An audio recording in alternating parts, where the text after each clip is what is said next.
Welcome to Talking with the Source, where we bring on well-known and local researchers from around the world to share their experiences and evidence.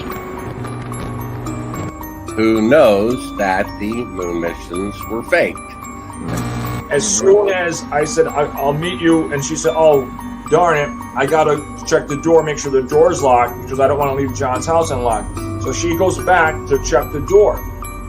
I go out to my vehicle, and I hear this god-awful scream. Well, there are 63 races of grays. So most people only think there's one race, and when you say grays, it's a misinformation. There's 63 races. Out of those, one race is a negative extraterrestrial. And what I do is I group them in the negative and the positive. The positive wish to see humanity ascend.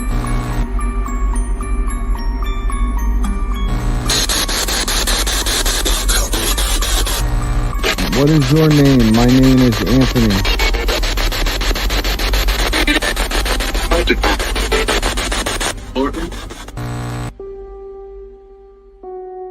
Are you ready to unravel the mysteries of this podcast? Join us only on Talking with the Source, live every Sunday at 3 p.m. Eastern Standard Time and on all podcast listening platforms.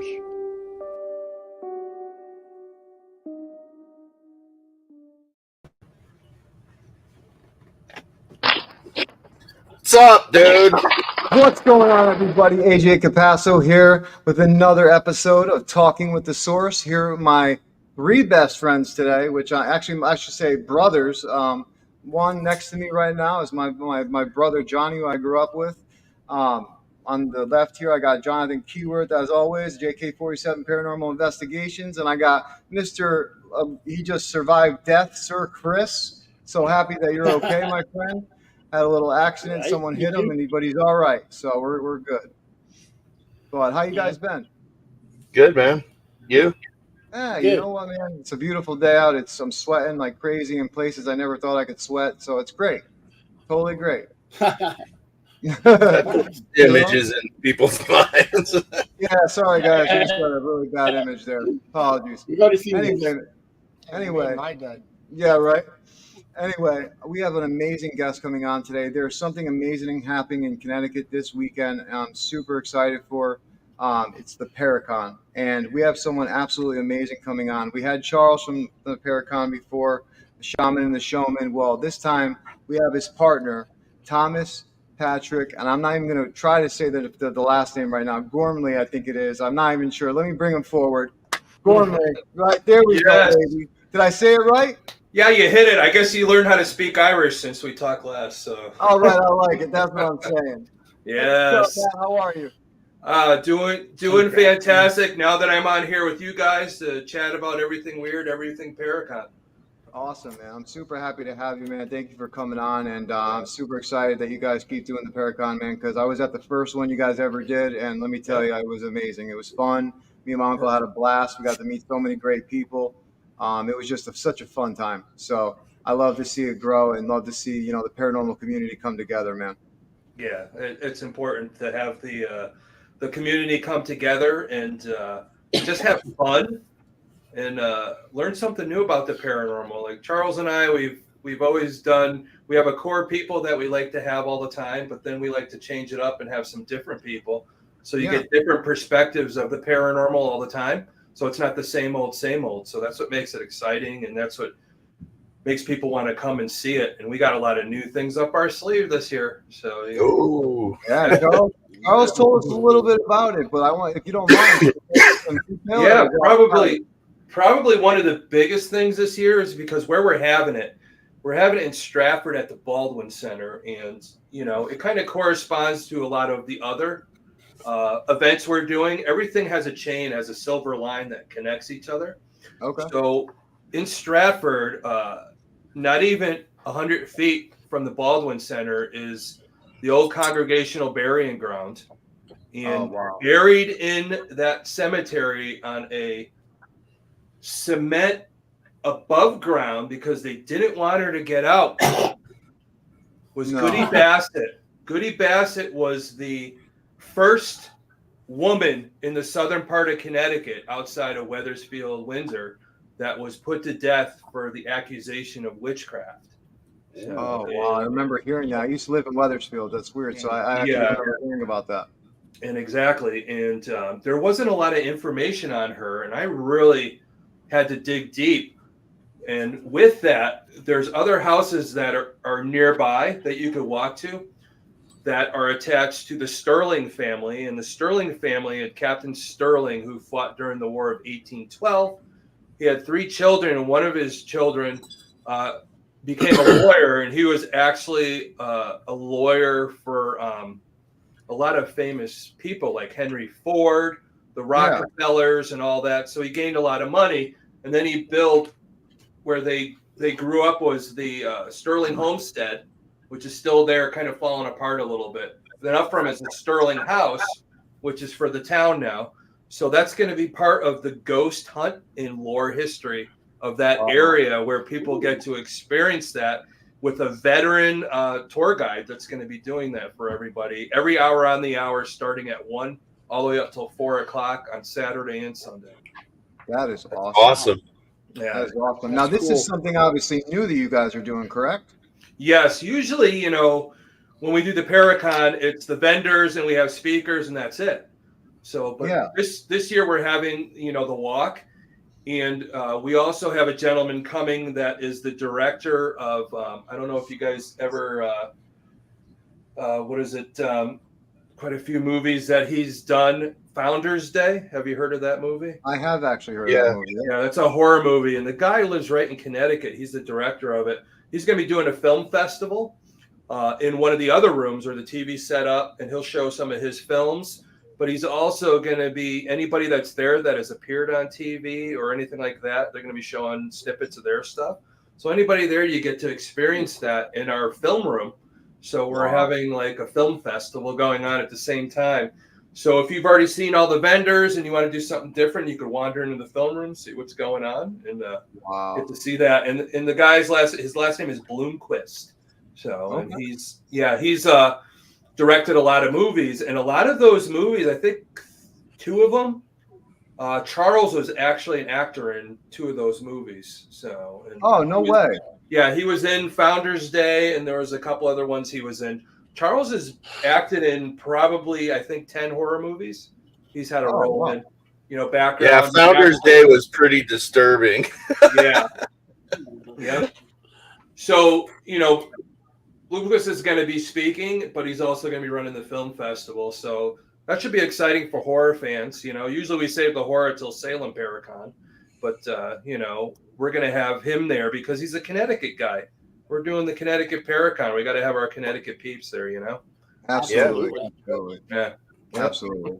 Yeah. Absolutely. That's really cool to hear. I mean, I love how you guys are coming up with new ideas all the time, and it's so much different from the first time that I went for the first Paraconn. Yep. And I remember you guys having at the Armory, Ansonia Armory, when the first time it happened, and you guys had like a little tiny ghost hunt that happened a little bit later on, but it was nothing to this scale. So to see Connecticut grow, and me live in Connecticut, I'm very proud to hear this and see this happen. And just being a Connecticut resident, it's great to see, because I have a lot of friends that love the paranormal, but just, don't really know too much about it. So to come out and get some knowledge, it's a pretty cool experience. So.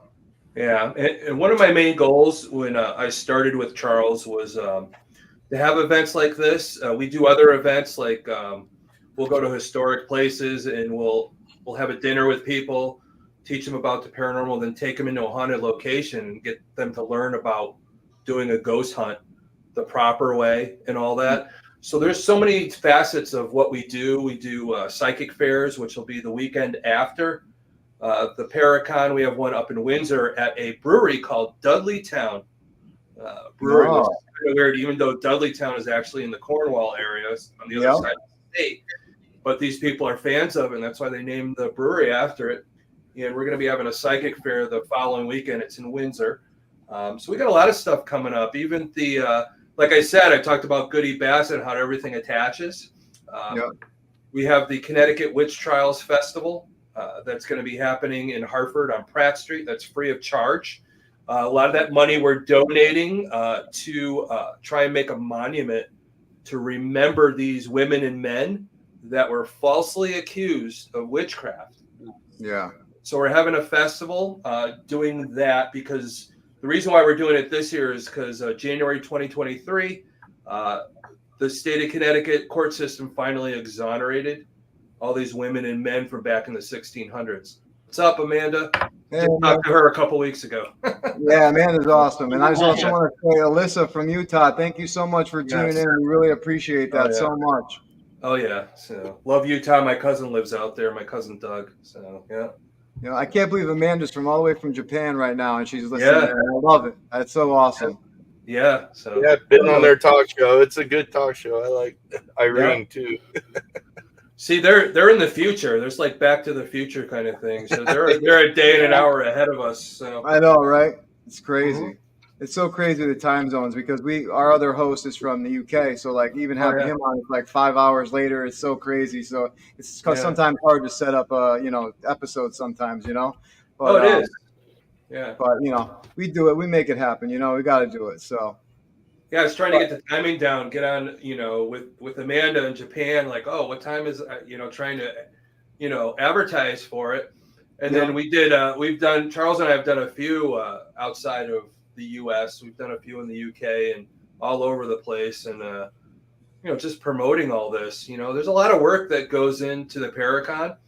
And our main focus is for everybody to have fun, everybody to learn something, and just like-minded people, a safe place for us weirdos to be able to talk to each other. Because on a daily basis, how many times can we go into work and talk? Not everybody likes the paranormal.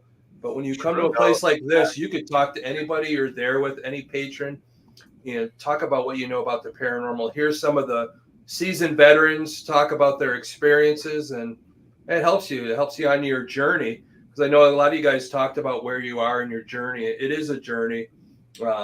Years and years of it. You'll get new experiences, and that'll help you level up as you learn about the paranormal. So that's why it's important to talk to these people. So speaking of journeys, you talking in the background, you started at 13. Yep. So you've been doing this for a long time. You've been doing this for 40 years. What was that experience at 13 that got you started?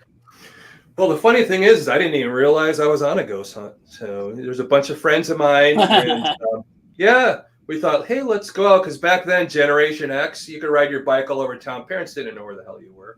So we would go ride our bikes, and there was I grew up in Southington, Connecticut. So maybe your viewers are familiar with, the haunting in Connecticut.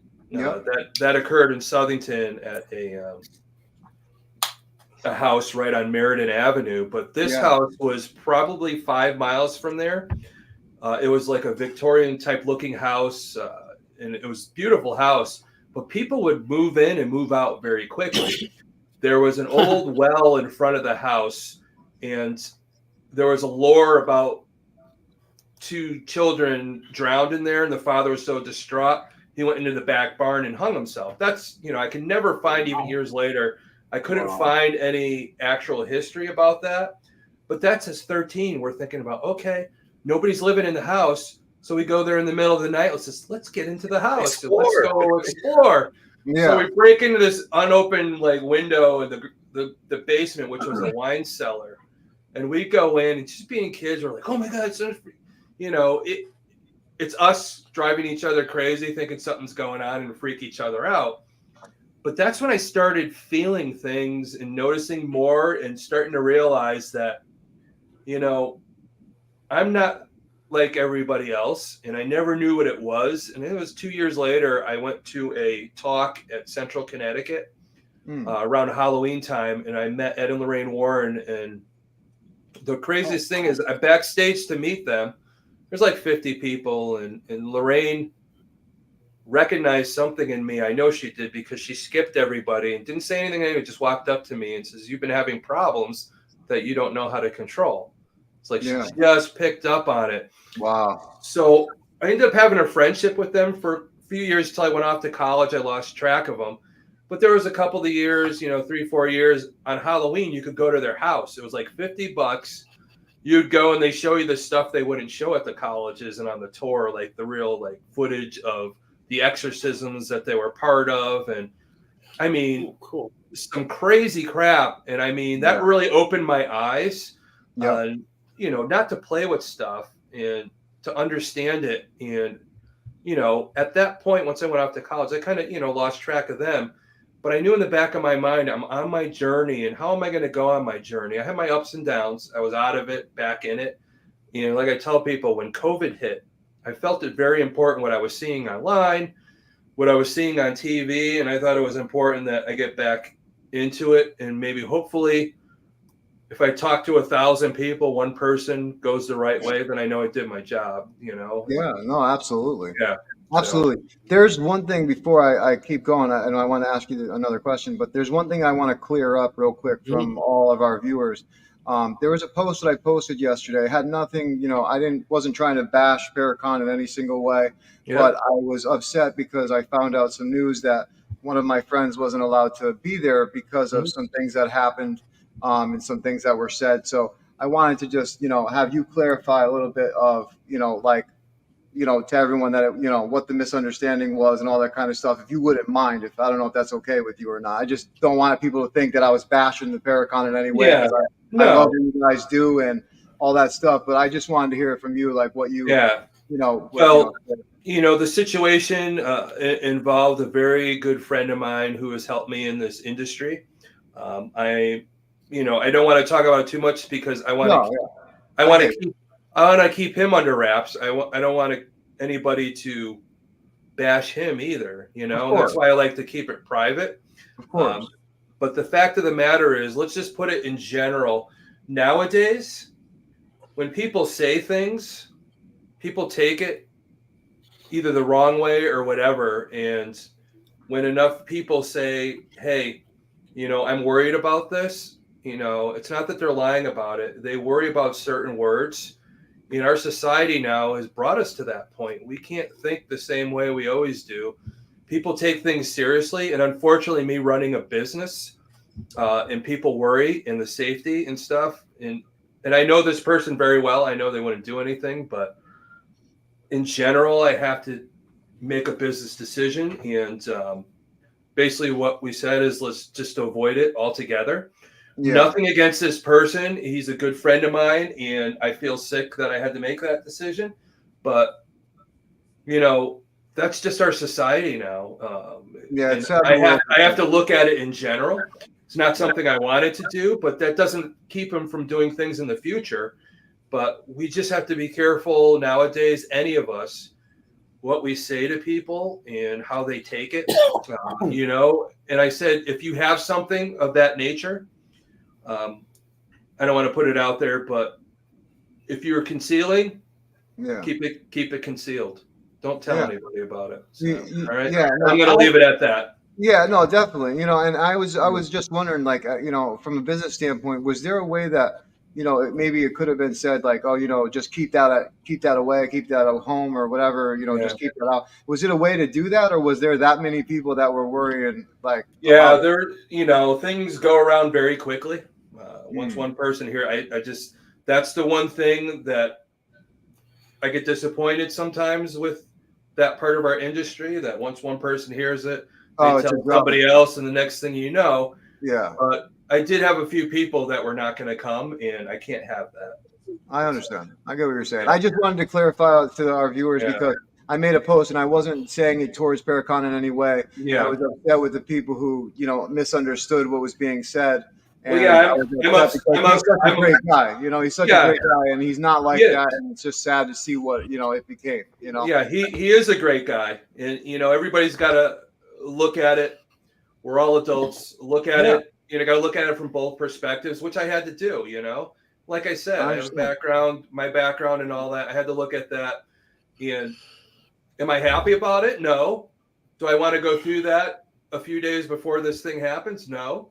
Of course. No, and I hate to bring it up. But I wanted to clarify so that there was no misunderstanding that, you know, we had any hate towards anybody or anything, because we're not about that. But the thing was, I just wanted to bring up generalization-wise of what the reasoning was, so that, you know, people could understand that, you know, the thing wasn't shot at Paraconn in any single way. I support Paraconn 100% because I'm a Connecticut resident. But I just wanted to clarify for everybody that, you had to make a business decision, and that's the reason why that this person wasn't able to go. Yeah. And I understand that. I just wanted to tell everybody, was there a way that you were able to make a different decision, like, to make him still be able to be a part, but not to do that. But if you had people that were contacting you that were that worried, then I guess I can understand completely as a business owner that you have to make a business decision. Because I know as a business owner myself, I have to make certain decisions that I don't like to make, especially when it comes to friends, so I get that. Exactly. But I wanted to clear that up. I mean, we can move on totally. I just wanted to say that real quick out loud to everybody watching because I didn't want people to get the wrong idea. Exactly. Well, I don't think they should, because the thing is what we're all involved in, we all represent each other as a team. When we do what we're all doing and we're trying to make it great. I worked really hard on the Paraconn, but I want to put it this way, it's a 2-day event. Yeah. And somebody worked hard to do something that they're trying to do as a series. Yeah. There's a difference. I wouldn't put too much stock in it. It's just something that happened at this moment. Yeah. Does that mean anything in the future is going to be different? Yeah, we'll work towards that. There's people I want to involve in stuff because I'm part of something and I want it involved with what I do too. Yeah. Exactly. And unfortunately in this industry, we fight with other people and all that, but unfortunately some people take words seriously. And unfortunately, I'm different the way I brought up, but I have to abide by that. And this world's different nowadays. It is. One wrong thing and people blow it all out of proportion. But I want you guys to know this guy's a good friend of mine. He's done a lot for me. No animosity or anything like that. I compartmentalize when I have to make a business decision over my personal decision. I'm personally not going to change how I feel about the guy. He's done a lot for me. But, when it comes down, there's more people involved. I have to take in the whole and not the individual. Yeah, no, definitely. I just wanted to clarify that up because I did get messages asking me, and I didn't want to talk about it with anybody. I wanted to just tell it straight out, generalization wise of what was going on, so that people understood that you were protecting obviously people there and all this stuff because of what people were worried about. And it's obviously hurtful to the person we're talking about because he's a great friend of ours. And I wanted him to hear it too, that this is not something that's animosity towards anyone. Because we have enough of that in this field. You know what I mean? Yeah, exactly. And again, like I said, I've lost sleep over it, and and I feel it deep. And but the thing is we're doing an event, and it's not the be all end all. I just want people to know that relationships don't change. You have to keep those relationships and all that, and it's just a couple days, and there's other work that we all have to do to push forward what we're all trying to do on that team. So, definitely. Now, moving on from that, I just want thank you for clearing that up, just so everybody knew that we were on the same page, that we weren't that we weren't against each other, nothing like that. I love Paraconn. You guys are doing a great job of what you do. You guys always have from day one, and I support you guys 100%. So does Talking with the Source. And I just wanted to get all of our viewers to know that this wasn't a shot at Paraconn in any way whatsoever, because if that was the case, obviously we wouldn't be speaking right now. You know what I mean? Yeah. Yep. So, but I wanted to just clarify the generalization of what was going on, that people understood, listen, this was a business decision that you had to make. And I understand as a business owner, we have to make tough decisions sometimes. And it's unfortunate, especially when it comes to somebody we care about, Yeah, and it is. Yeah. So, but I want to ask you as a paranormal researcher for yourself, I had some question here that I wanted to ask you, and it was, can you tell us about the most compelling evidence you've encountered during some of your research, man? Oh my God, that's a tough question. We're talking 40 years. I know, we're talking 40 years here. And about 2,000 home cases. It's crazy is, I've done all these cases and I've experienced quite a few things and all that. Yeah. But probably one of the most profound things that I still can't wrap my head around was, I was working with a partner, like it was probably a year and a half ago we did this case, and I was working with a partner I was working with. We're not together anymore. Yeah. But she's probably one of the best psychic mediums I ever met. And we worked together, and we were doing the research for this home. She had some friends. These guys were big motorcycle guys, like you didn't think they'd be afraid of anything. Yeah. And they all lived together in this home in Suffield. So when we did the research, we found out this home, back in the day, the airport's up there. But back in the day, there was a lot of tobacco fields. And this family owned these tobacco fields. So they had their home. And then the home next to it was like for the boarders that helped in the fields and all that. So the guy that lived there, he had 6 children. He had his wife. And what happened was he went off to New York, come back, found out his wife cheated on him with one of the boarders. So he bludgeoned her to death in front of his 6 children. Oh. And this is back in the 1920s. So at the time, Wethersfield was had the main state prison for people that were set for death row and things like that. It doesn't exist anymore. I think it closed back in the 70s.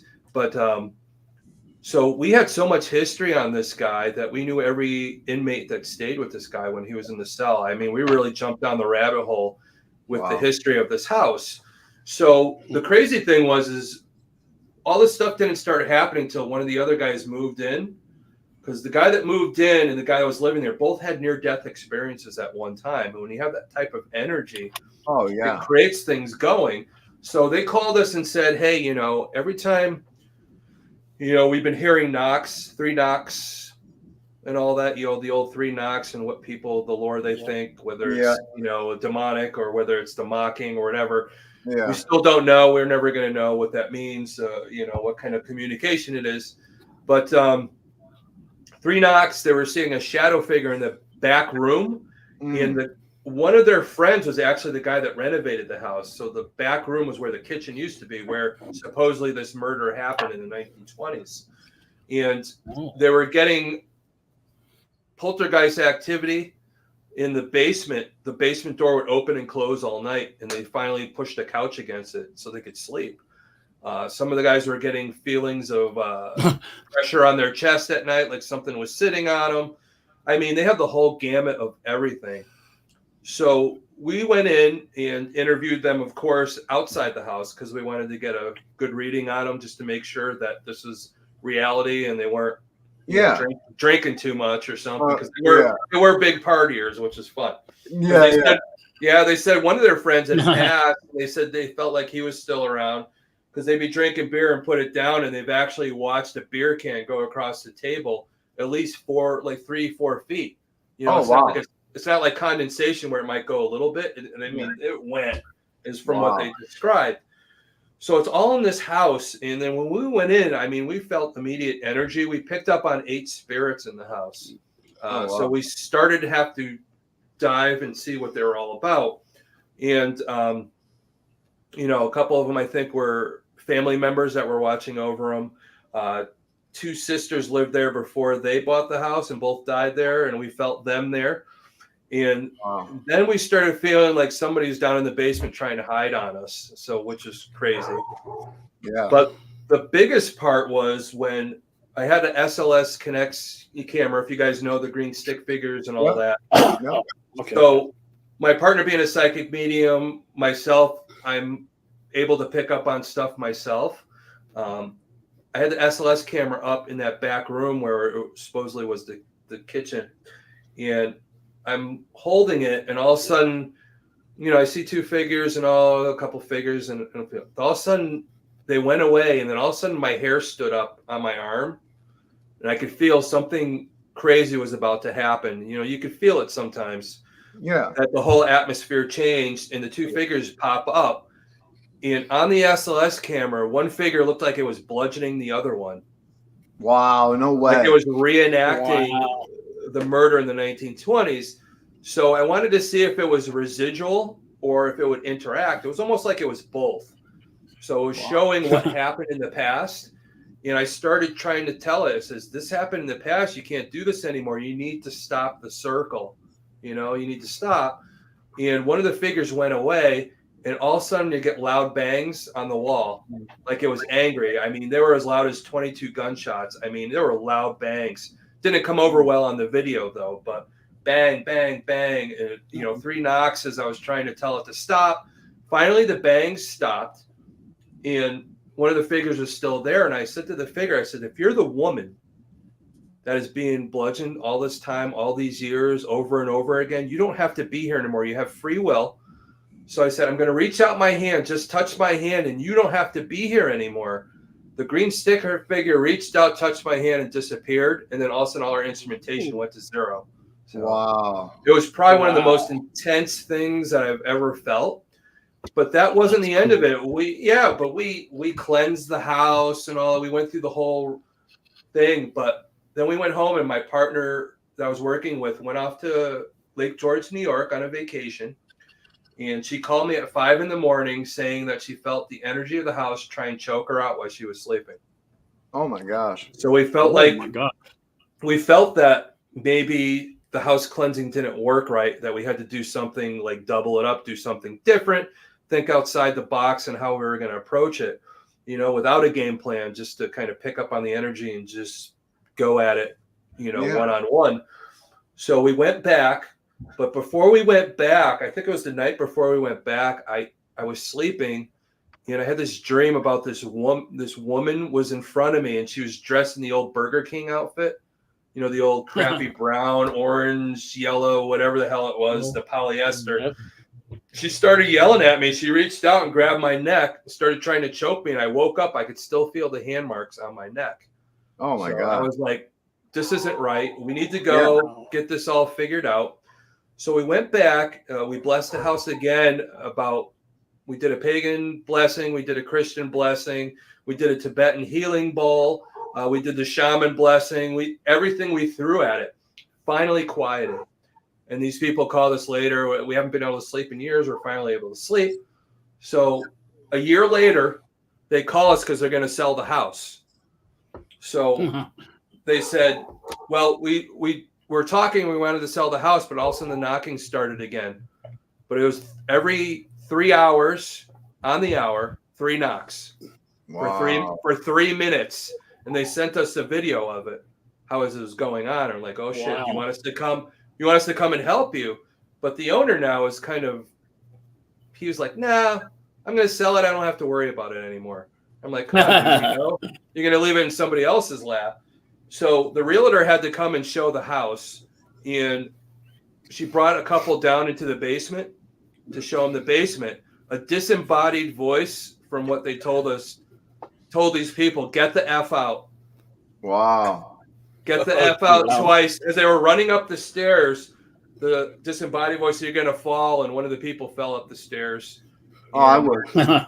We got called again. It's like, why do you keep calling us if you don't want us to help? And they said, we need you to help. So I got to the point where it's like the owner, I don't know if something attached to him or anything like that.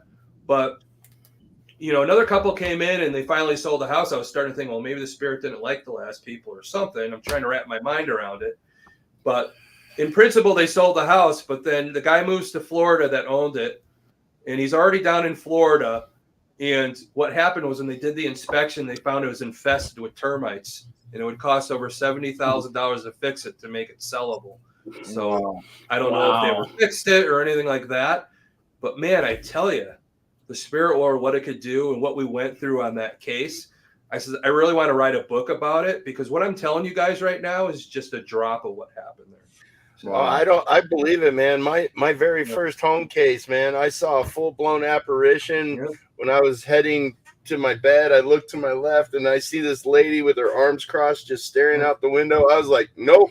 I'm like, I'm not ready for that. I just went in my room and pulled the cover over my head. I was like, it's always disconcerting when you see that stuff. But you have to remember, we think back. Let's look at it this way: a fireman, all right, especially the ones on 9/11 that lost their lives. They made the decision that I have to help people. I'm just going to go into that burning building no matter what. Yeah. And us as investigators and people need our help to take the fear away. I ain't leaving the house. No matter how scared I am trying to come to a solution. If I have to go there over and over again, that's what I'm going to do. And I think that's important to people to know. It's not about screaming and running out of the house and all that. You're not helping anybody. But you got to realize once you know what it is, you put a name to it, you have control over it. So that's what I'm an infantry army man. I missed fighting in battles, and so that's why I got into the paranormal. You know, I was helping these families. I helped 15 people coast to coast, and I tell you, man, I know exactly what you're talking about. Yeah, that's what it. You know, that's what I was telling you when I really dove back in after COVID and all that. You know, I've been doing it for years, but you know, you have your ups and downs and all that. You learn, you make your mistakes, you get better. You know, nobody's perfect. And I still firmly believe, and you guys know this, you know, me being an empath, me being a healer, me being what people consider a shaman, when I take things in and all that, and you have to be able to discern what's going on with any situation. And, when you don't do that, that's when you put people in jeopardy. And I always tell people some of the stuff I see, I'm like, oh my God, I've made that mistake. I wish I could be there to tell them not to, but nobody's going to listen. I mean, I firmly believe that when you get in this business, I made my mistakes and I had to learn from them. So all these other people are going to have to learn too, the hard way, unfortunately. And a lot of times I get called when they make those mistakes to try and help them. But, you know, now, we have a couple, not to interrupt you, but we have a couple, they're getting a couple questions in the comments here. So I'm just going to throw one at you real quick. Shannon said, she said before, what's your favorite equipment to use is the first question she asked. And then I'll put up the second one after you answer that one. Okay. I get that question asked a lot. Okay. And it's a good thing and a bad thing currently at this moment. Okay.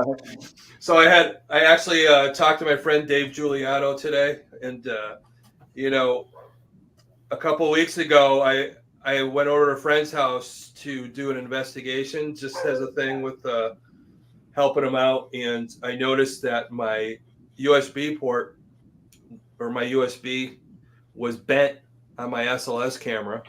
Wow. Oh. And I brought it somewhere to get fixed, and they said, we can't fix it. It's going to cost you as much as getting another one. And I'm like, well, now I got to get another one. So that's why I was trying to get a hold of Dave, because he owns the Ghost Hunters store. So I got to get another one because I got some stuff coming up in a couple months, and I know it takes like a month to put these things together. But the SLS is probably one of my favorites. Being an empath, you think about it, when you're talking to somebody, you want to be face to face with them. Yeah. So when this thing picks up a potential energy and you're communicating, you have something there. It's moving. Hey, can you wave at me? Oh, okay. Yeah. I have an audience. So if I'm feeling a name come through, I got the SV7 spirit box and they're talking and I have somebody in front of me, how profound is that? You're talking to a potential person of history. Yeah. You know? And absolutely.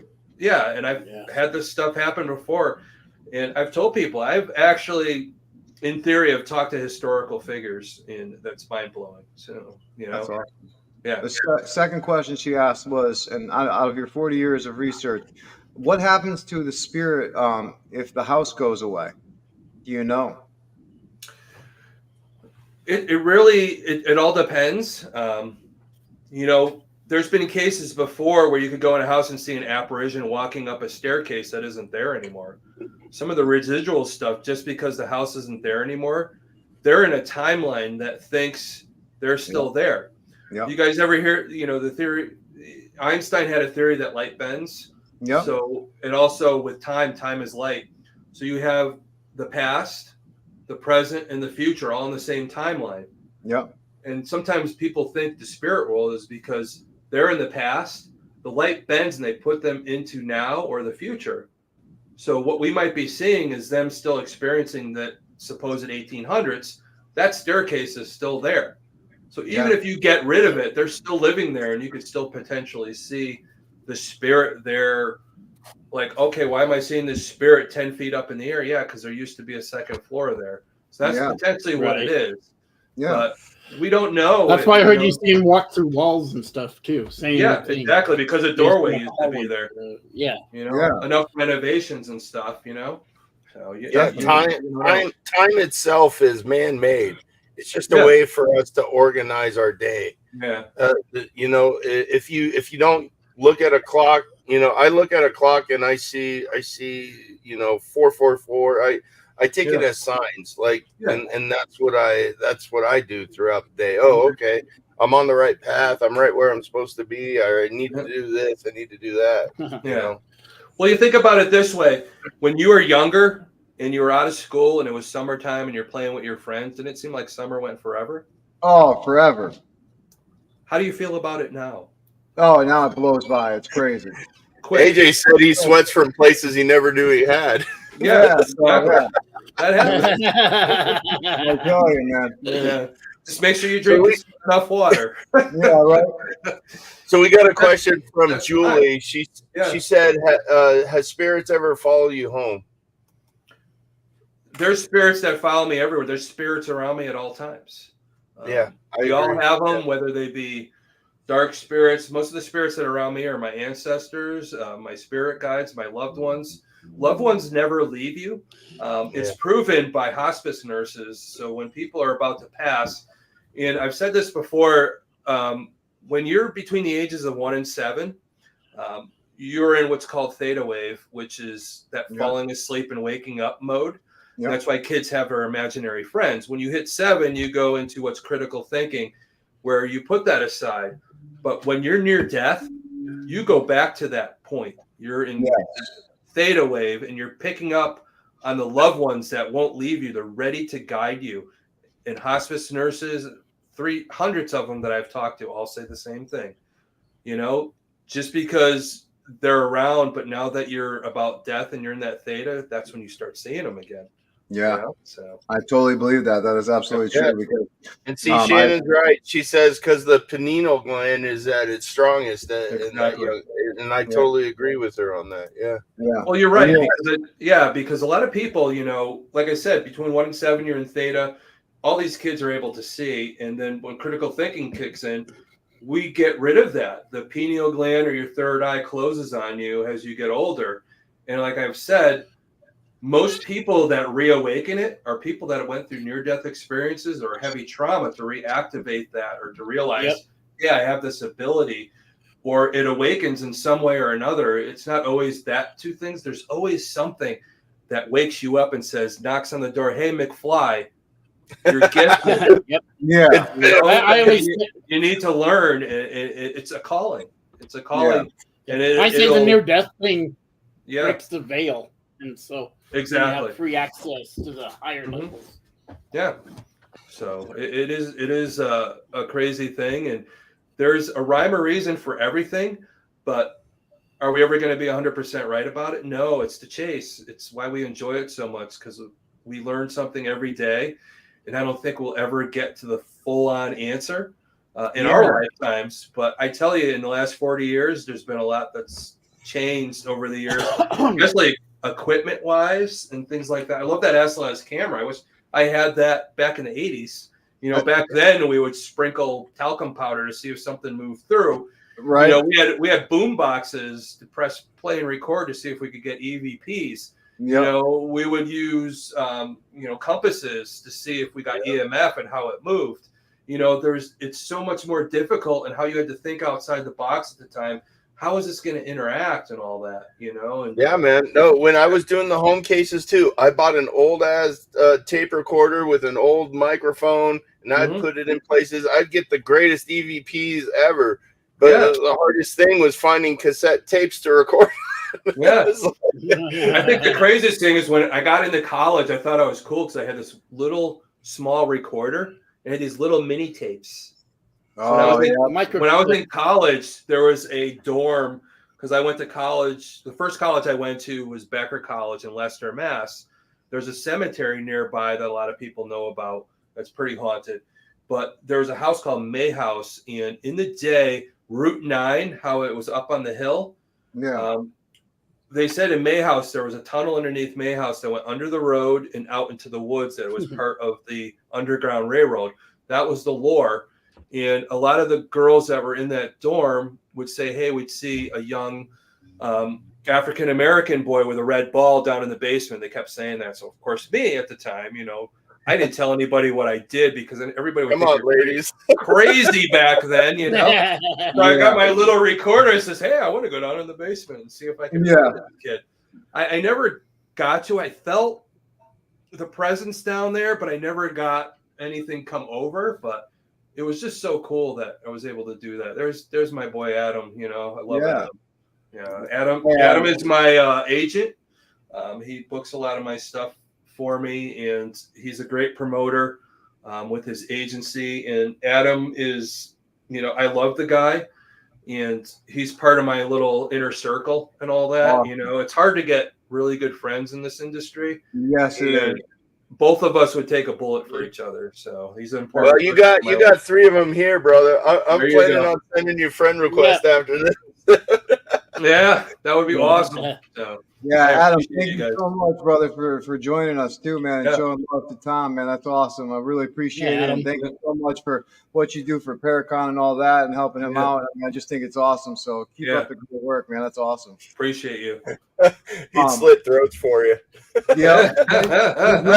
He's ready. All he's going to say is, what car are we taking? That's exactly. Yeah. He's got the shovel ready to go. Where do we need to bury the bodies? Thank you, Adam. Appreciate you for sharing it, man. Yeah. It's like that Ben Affleck clip. I can't tell you what we're gonna do. I can't tell you what it's for, but I just need your back right now. Yeah. Let's do it. Yeah, Adam, I do a lot for Danny and Lauren Perez, Nate Elwell. That's my small inner circle. These are people that I love dearly. And, you know, I would do anything for them. Like I said, take a bullet for those guys. You know, we've been through a lot together, and, you know, that's what it's all about. You know, being able to do this weird stuff that we do and being able to bring it to the masses and just, you know, have a love for each other. And that's great. So. Absolutely. No, it's always good to have people that have your back and can say, you know, what he's doing is legit. You know, like this guy's for real, you know. What he said, if it happened, it happened, you know. Well, exactly. That's the hard point is, you know, and Charles and I, when we do events, and if I get up and I talk and I'm on an individual basis talking, Charles and I do a lot of talks together, but I do other stuff outside of the Shaman and the Showman. But when I, you know, talk about the story I told you, I do all my case files and all that just to raise money. I work with a place nearby, do a lot of fundraisers, and I'll come around the spooky time of the year to help them raise money and help them with their art society, things like that. But, you know, when I tell stories, I always start off with, you don't have to believe everything I say, but this is what happened to me. And if this helps you realize that there is something beyond the veil, then I know I did my job. And then I tell them the story. I always start off with that. Because I think it's important that I don't expect everybody to believe what I say, because I experienced it myself unless you were there. But I do have friends that are skeptical, and they always say, I don't believe in any of that. So I say, hey, come on an investigation with me. I do provide that. No, I don't want to. I don't want to help that. You just took my question. Yeah, it's the old out of my mouth. How do you deal with criticism and skeptics in this field? And you literally just answered it right there. See, I didn't even have to ask that question. Yeah, go with me. Yeah, but it's one of the oldest quotes that Ed Warren used to say. Everybody's nobody believes, or is it everybody? Nobody believes in ghosts, but everybody's afraid of them. So yeah, that's what he said. Yeah, you know? True. So, and that says it right there. True. But, you know, people don't want to, they want to be skeptical, but that's just in our society. People take one side of the story and it's like, all right, why don't you experience it and then have an opinion afterwards? So, you know, exactly. You can't say it isn't true unless you go through the effort to try and experience it. And that's why when we do Paraconn, we let people come in a safe manner to experience it and listen to other people's stories. And then they might be interested to come do an event and see, hey, maybe I might have an experience and everything I thought wasn't real might be. So, you know, absolutely. I love skeptics, man. I try to make them my favorite. I'm like, go ahead, challenge my stuff. You know, and some of my really good friends on Facebook are really hardcore skeptics, and I really value their opinion. I use the equipment that they would use to try to debunk it, and I use that to grow my findings, and the stuff I've been getting is crazy. Yeah, but some of my best friends are, open-minded skeptics, which I still am. I still think there is a solution to everything. We just haven't figured it out yet. And somebody that shares the same views as me is my friend Danny Perez, the Radicals. He doesn't believe any of the stuff, but he's still searching for it. He doesn't poo-poo everything. He wants to figure out what's going on too. But he's the same way. I says, I just don't think we've been able to wrap our head around that yet. You know? Yeah. Like I said, 40 years ago, and what I know now, and how the industry has come, I know that there's solutions waiting for us just down the road. And we have to make sure that we keep at it and we keep things different. We keep it, out of the box and just stop doing the same old. Let's try different stuff. Probably one of my favorite people right now that she tries to experiment with different, things now. You guys know Lauren Hellickson? I've heard of her. Lauren has so much cool stuff with her equipment. She takes equipment and see where it's not working, and she makes it work. And I think that's important for us to get the real stuff that's going on equipment wise for the people that aren't sensitive. That they have something to be able to go off of. So. Absolutely. See, that's what I love. Like when I do my sessions down here with my SB7, there's no microphone hooked up. There's no outgoing transmission. So how am I getting these answers? That's the thing. That's my biggest point. It is. It's crazy, and I tell you, doing these events that we do, Charles and I do, the trolley event that we did recently was pretty mind-blowing, and how I pick up on things. But sometimes when you do these events and you have 15, 20 people there, I feel like the spirit would be like, I don't want to talk. There's 20 people trying to ask me questions. I'm normal. If I were sitting here and 20 people run into my room and start asking me, hey, what's your name? Where are you from? I'm probably going to be like, screw these guys. I'm not doing it. So it's hard when you do these events. Yeah. But that's the thing is when we do the events, we have the dinner, we set the intention, and we have that right atmosphere, and then we go in and we do an event. The Trolley Museum one was crazy because East Haven has the old Trolley Museum, and in the back there was one trolley that was from New Orleans at one time, and we do 2-night events. And on the first night, I picked up on a gentleman named Billy who wanted to go to college. That's all I really got at the time. That was the energy I was picking up, and we talked, and we had that experience, come to the SB7 spirit box, whatever.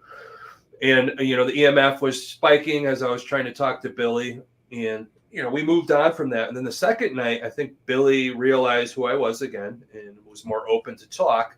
Yeah. Now, it doesn't happen often, but once in a while, the spirit will come to me and I get like a picture, like a film going off in my head. That's what I get. That's crazy. Yeah. You said that. So the film started going and all I could see was World War II. World War II, guns going off, the stress, everything about it. And I could feel I was there. And then I realized Billy was trying to tell me that he went off to World War II and he got killed and never got to go to college.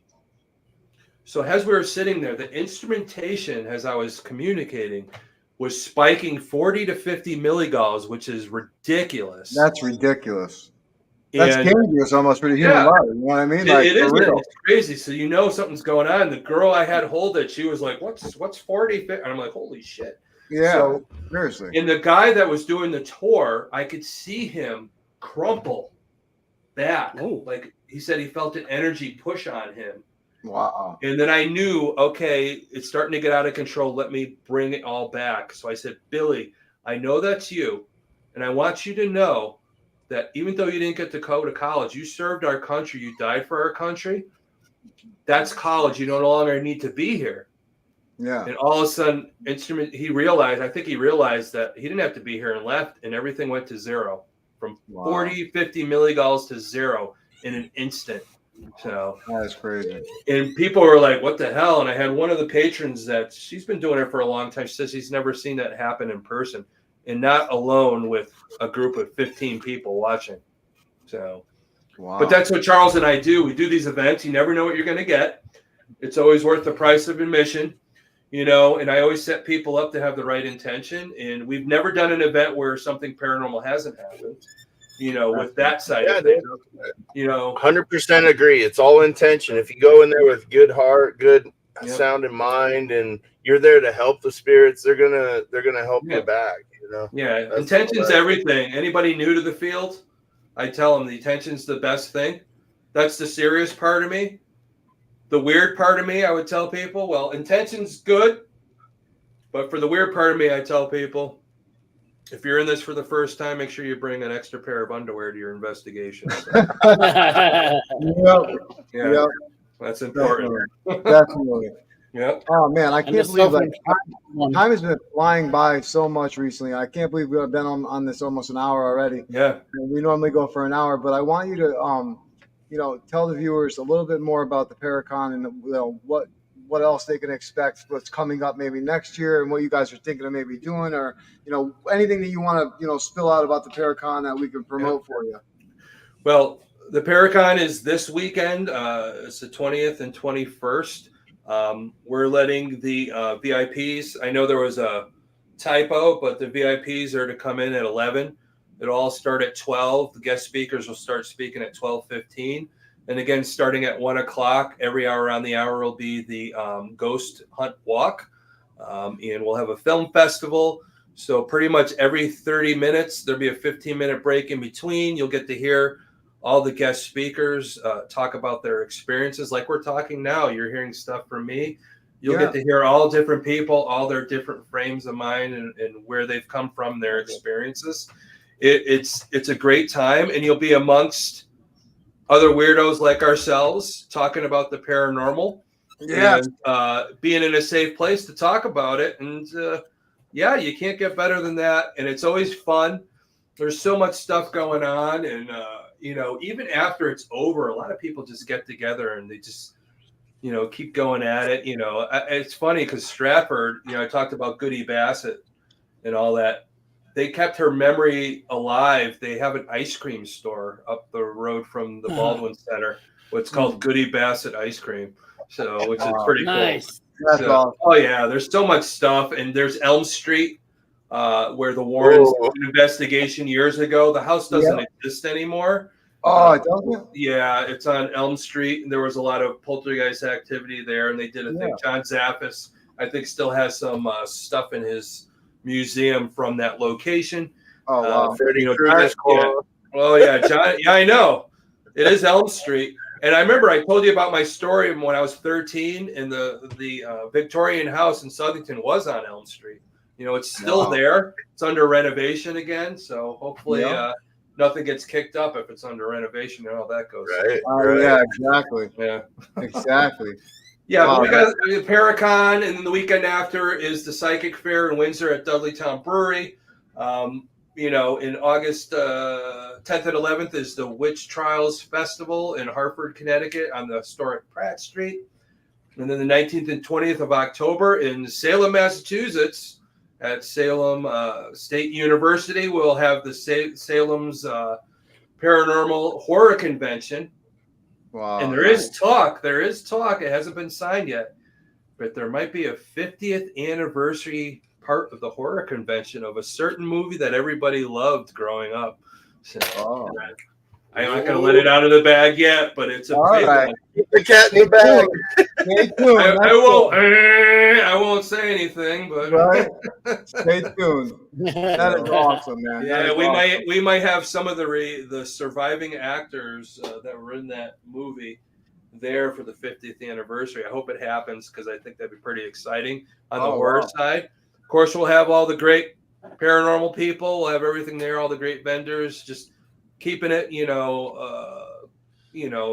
world-class events that we keep doing. Yeah. Definitely. That's awesome, man. Congratulations to you and your partner, man. That's awesome. We would love to have you back on again and talk more, because the time flew by too quick. We didn't even get to ask you half of what I wanted to ask you. Yeah, I know that happens. I tell my stories too long. No, that's fine. I love it, man. I love it. Yeah, I love it. I love it. I wish that we do our thing longer. You know what I'm saying? It just it stinks, but I would love to have you back on if you'd love to come on and promote more of your guys' events and stuff like that. It'd be fantastic because I love you guys. You guys ask great questions. I love being on. I feel some camaraderie with you guys, which is important nowadays in this industry. So yeah, man, we're we're tired of the drama in this field. We're all about working together, because if we all work together, the things we could accomplish in this field would be 50 years in advance already. You know what I mean? Exactly. So, that's what I always mean by it. Keep going forward. Keep an eye on each other. Have each other's backs. We're all good. Definitely. Well, I already sent my friend request to you and Adam. So all right, Adam is awesome. Adam for a friend. Oh my God! If you ever watch his podcast and all that, the guy is amazing. The ultimate entertainer, and I mean, his knowledge and all that. Him and I, we just sit there and we just talk about weird stuff. So during the Paraconn, Adam's staying with me at my house and all that. So we're gonna have that's cool. Yeah, so we're gonna have a fun time and all that. So someone's getting in trouble. Yeah, probably him more than me. Right, there you go. There you go. Yeah, we're always good for that. We all get together. We usually do an Airbnb for Salem when we're all up there. The Radicals, Adam, Nate, and all that. We all get together, and it's our way. We always have like a theme thing going on. Last year we had a Edgar Allan Poe absinthe thing going on. Awesome. This year Danny is he's doing a thing with the cherries. So he's fermenting the cherries. It takes 2 months. And it's a recipe that George Washington loved, and Martha Washington would make it for him. So that's going to be our theme this year when we all get together. So alcoholic cherries. That is awesome. That is absolutely awesome. Deadpool cherries. Where can everybody check out the Paraconn website? I know you already have it right underneath you right there. Yeah. www.paraconn.org. Yep. Awesome. They'll see all the speakers. All the vendors that are going to be there, the schedules there, who speaks at what time on what day. And again, every hour on the hour from 1 to 4 each day will be the Ghost Walk. During that time, you could go into the film festival room and catch some snippets of some really cool stuff from our guest speakers, and also Mr. Bloomquist there, and go from there. So, yep. That is awesome. Well, hey, thank you so much for spending the hour with us. We really appreciate it. And we'll definitely have you back on, because we have so much more to talk about, man. 40 years, we got a lot to talk about. Yeah, you probably have to have me on at least 30 times. At least a week straight, you know what I mean? Just to kick your brain, that'll take about 30 episodes. So. Yeah, that's all right. We'll make a whole season just for you, man, There you go. That would be awesome. So you guys are great, and I'm glad that you guys are like part of the Connecticut family too and all that. I know some of you may not be, but I feel that camaraderie, and I appreciate that, because it's got to keep Connecticut alive. One of the most haunted. I still say it's the most haunted state in the country, but arguably. I mean, I live in Durham, so it's pretty old over here. So I get you. Yeah, I'm in the historic area of Berlin, Connecticut, where the Yankee peddlers started, and there's a lot of other lore here that if you ever see some of my stuff online, you'll find out how crazy it is. Cool. Well, hey, I look forward to we're from Colorado, and that begins with C, so it connects with you guys. Yes, it's connected. I love Colorado. Yeah. That's the old Stanley Hotel. There's a lot of lore out there, too. You guys got a lot of good stuff going on out there. Yep. Well, they got new owners, and they're trying not to promote it anymore, the paranormal stuff. Yeah. Well, I hate to hear that. They're trying to bury it. But technically, that's not from the movie. There's like some other place, not even in Colorado, where they filmed it. Yeah. We got to protect these locations. It's very important. You know? It is. A lot of them are getting torn down and all that. A lot of especially here in Connecticut, a lot of the old the psychiatric institutions and all that. Connecticut's known for tons of them. Yeah. There's the Seaside there. I don't know if you remember Seaside. Yeah. That's where a lot of people with tuberculosis stayed. And a lot of people don't know this. When my dad was younger, he tested positive, even though he never got the disease.